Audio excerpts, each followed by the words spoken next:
আজ গাঁদাল পাতা দিয়ে বড়া করব। গাঁদাল পাতাটা মসুরির ডাল ভিজিয়ে রেখেছিলাম।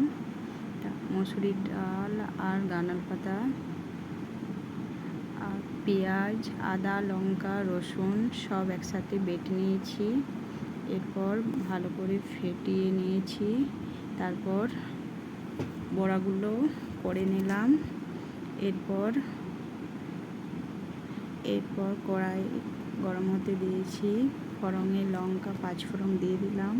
পেঁয়াজগুলো ভেজে নিলাম। তারপর কলা আলু ভেজে নিলাম।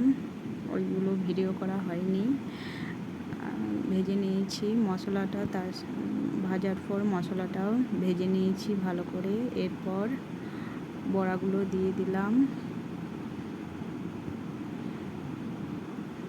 বড়ার সাথে একটু মশলাটা কষে নিচ্ছি।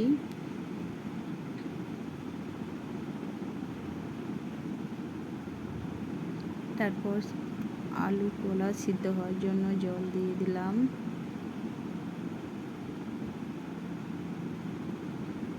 ঢাকা দিয়ে সিদ্ধ হতে দিয়ে দেবো। সিদ্ধ হয়ে